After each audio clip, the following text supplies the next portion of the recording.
യുഎഇയിലെത്തിയ പ്രധാനമന്ത്രി നരേന്ദ്രമോദിയെ നേരിട്ടെത്തി സ്വീകരിച്ച president Sheikh Mohammed bin Zayed Al Nahyan പ്രധാനമന്ത്രിയെ ഗാർഡ് ഓഫ് ഓണർ നൽകിയാണ് സ്വീകരിച്ചത്. യുഎഇക്ക് നേരെ നടന്ന ആക്രമണങ്ങളെ പ്രധാനമന്ത്രി നരേന്ദ്രമോദി അപലപിച്ചു. മുഹമ്മദ് റഹീസ് ചേരുകയാണ് യുഎഇയിൽ നിന്നും. റഹീസ്, ദൈർഘ്യം കുറഞ്ഞ സന്ദർശനമാണെങ്കിലും ഏറെ പ്രാധാന്യം കൽപ്പിക്കപ്പെടുന്നുണ്ട്. എന്താണ് അവിടുത്തെ വിശദാംശങ്ങൾ?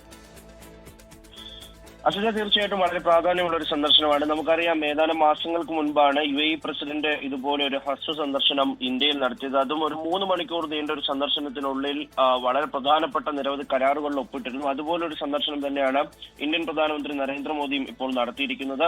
എന്തായാലും അബുദാബിയിലെത്തിയ മോദിയെ പ്രസിഡന്റ് നേരിട്ട് പോയാണ് സ്വാഗതം ചെയ്ത് അദ്ദേഹത്തിനെ കൂട്ടിക്കൊണ്ടുവന്നു. ശേഷം നരേന്ദ്രമോദി നടത്തിയ പ്രസംഗവും ഇപ്പോൾ വളരെ പ്രധാനമായി വന്നിരിക്കുകയാണ്. അതിൽ അദ്ദേഹം ഇന്ത്യക്കാരെ ഈ യുദ്ധസമയത്ത് യുഎഇ ചേർത്ത് പിടിച്ചതിന് നന്ദി പറയുന്നുണ്ട്. ഒപ്പം തന്നെ തന്റെ രണ്ടാമത് വീടാണ് യുഎഇ എന്ന് പറയുന്നുണ്ട്.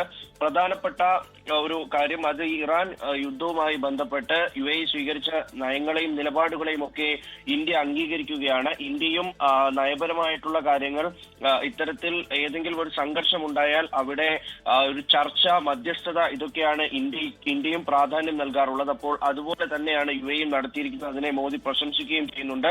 തന്ത്രപരമായിട്ടുള്ള ചില തീരുമാനങ്ങളൊക്കെ അല്ലെങ്കിൽ ചില കീ എഗ്രിമെന്റ്സ് ഒക്കെയും സൈൻ ചെയ്തിട്ടുള്ളതായുള്ള വിവരങ്ങൾ പുറത്തു വരുന്നുണ്ട്. അത് പ്രധാനമായിട്ടും ഈ പെട്രോളിയം റിസർവ്സുമായി ബന്ധപ്പെട്ടുള്ള ഒരു MOU സൈൻ ചെയ്തിട്ടുണ്ട് എന്നുള്ള വിവരം പറയുന്നുണ്ട്. അതിന്റെ കൂടുതൽ വിശദാംശങ്ങൾ ഇന്ന് വൈകിട്ട് ഇന്ത്യൻ സമയം 4 മണിയോടുകൂടി ഈ വിദേശകാര്യ മന്ത്രാലയം അറിയിക്കും എന്നുള്ളൊരു വിവരം കൂടി പുറത്തു വരുന്നുണ്ട്.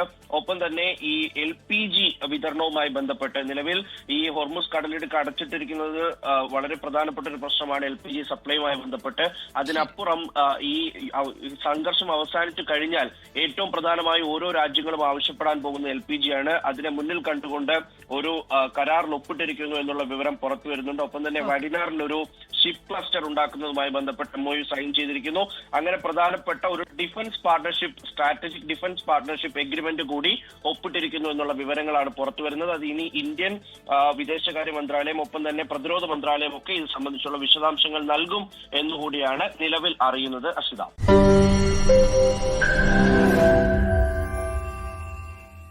ലോകത്തെവിടെയായാലും ഏത് സമയത്തും 24 വാർത്തകളും ഓഗ്മെന്റഡ് റിയാലിറ്റി പാക്കേജുകളും എക്സ്പ്ലെയിനറുകളും വിശദമായി കാണാൻ ഞങ്ങളുടെ യൂട്യൂബ് ചാനൽ നിങ്ങൾക്ക് സബ്സ്ക്രൈബ് ചെയ്യാം.